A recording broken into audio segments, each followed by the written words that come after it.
क्या होगा अगर मैं आपसे कहूं कि जो लोग घर से बाहर जाना पसंद नहीं करते वे कमज़ोर नहीं बल्कि सबसे अलग सोच रखने वाले लोग हो सकते हैं। दुनिया उन्हें आलसी, शर्मीला या असामाजिक समझती है, लेकिन मशहूर मनोवैज्ञानिक कार्ल जोंग के विचार कुछ और ही कहते हैं। हो सकता है कि आपकी यही आदत आपकी सबसे बड़ी ताकत हो। अगर आपको भी भीड़-भाड़ से दूर अपने कमरे की शांति पसंद है, अगर अकेले रहकर आपको सुकून मिलता है, तो आज का यह वीडियो आपके बारे में ऐसे 6 सच बताएगा जिन्हें जानकर शायद आप खुद को पहले से बेहतर समझ पाएंगे। इसलिए इस वीडियो को आखिर तक ज़रूर देखिए, क्योंकि आखिरी सच शायद आपकी पूरी सोच बदल देगा। स्वागत है आपका एएस थिंक लैब में। दोस्तों, आज की दुनिया में हर कोई सोशल होना चाहता है। हर कोई चाहता है कि उसके ढेर सारे दोस्त हों, हर दिन बाहर घूमें, हर समय लोगों के बीच रहे।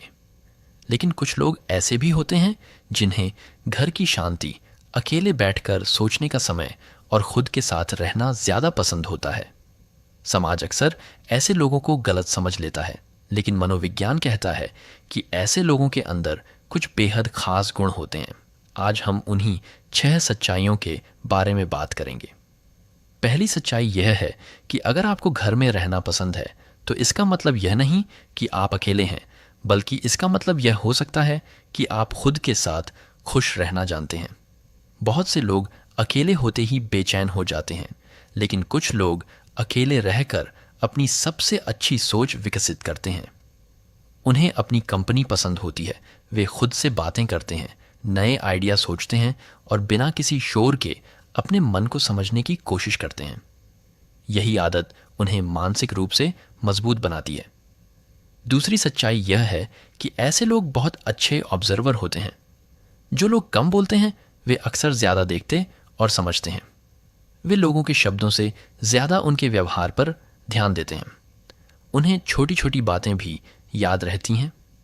वे जल्दी किसी पर भरोसा नहीं करते, लेकिन जब करते हैं तो पूरी ईमानदारी से निभाते हैं।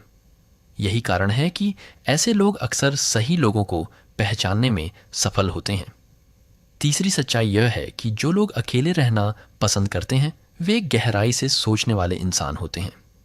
वे किसी भी फैसले को जल्दबाजी में नहीं लेते। वे हर परिस्थिति का विश्लेषण करते हैं, उसके अच्छे और बुरे दोनों पहलुओं को समझते हैं और फिर निर्णय लेते हैं। इतिहास में कई महान वैज्ञानिक, लेखक और विचारक ऐसे रहे हैं जिन्हें एकांत पसंद था, क्योंकि उन्हें पता था कि बड़े विचार हमेशा शांति में जन्म लेते हैं, शोर में नहीं। चौथी सच्चाई यह है कि ऐसे लोगों के दोस्त भले ही कम हों, लेकिन उनके रिश्ते बेहद मजबूत होते हैं। उन्हें दिखावे वाले रिश्तों में कोई दिलचस्पी नहीं होती। वे सैकड़ों लोगों से बात करने के बजाय कुछ सच्चे लोगों के साथ रहना पसंद करते हैं।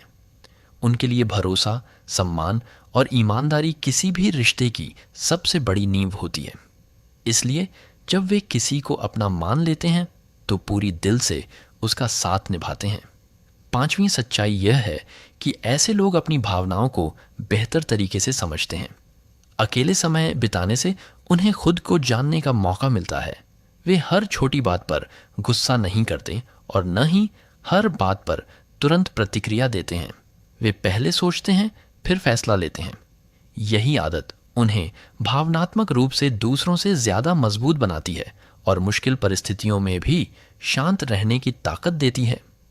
छठी और सबसे महत्वपूर्ण सच्चाई यह है कि जो लोग घर में रहना पसंद करते हैं उनके अंदर अपने सपनों पर काम करने की ज़बरदस्त क्षमता होती है। जब बाकी लोग अपना समय बिना किसी उद्देश्य के बिताते हैं, तब ऐसे लोग नई चीज़ें सीखते हैं, किताबें पढ़ते हैं, अपनी स्किल्स को बेहतर बनाते हैं और अपने भविष्य की तैयारी करते हैं। कई बार दुनिया जिस इंसान को शांत समझती है वही इंसान भविष्य में सबसे बड़ा बदलाव लाता है, क्योंकि सफलता हमेशा सबसे ज़्यादा बोलने वालों को नहीं मिलती, बल्कि उन लोगों को मिलती है जो लगातार खुद पर काम करते रहते हैं। लेकिन यहाँ एक बात समझना बहुत ज़रूरी है। घर में रहना पसंद करना और अकेलेपन से दुखी होना दोनों अलग अलग बातें हैं। अगर आपको खुद के साथ समय बिताना अच्छा लगता है और उससे आपको शांति मिलती है, तो यह बिल्कुल सामान्य बात है। लेकिन अगर आपको हमेशा उदासी महसूस होती है, लोगों से मिलने का मन नहीं करता और जीवन में खुशी खत्म होती जा रही है, तो ऐसे समय में अपने परिवार, दोस्तों या किसी भरोसेमंद व्यक्ति से बात करना ज़रूरी है। संतुलन ही सबसे बड़ी ताकत है। अगर इस वीडियो की बातें आपको अपने जीवन से जुड़ी हुई लगीं और आपको लगा कि इनमें से कई बातें आपके ऊपर लागू होती हैं, तो नीचे कमेंट में यस ज़रूर लिखिए। ऐसे ही साइकोलॉजी, सेल्फ इम्प्रूवमेंट, मोटिवेशन और माइंडसेट से जुड़े शानदार वीडियो देखने के लिए AS थिंक लैब को सब्सक्राइब करना बिल्कुल मत भूलिए। मिलते हैं अगले वीडियो में एक और नई और दिलचस्प जानकारी के साथ। तब तक अपना ख्याल रखिए, सीखते रहिए और आगे बढ़ते रहिए। धन्यवाद।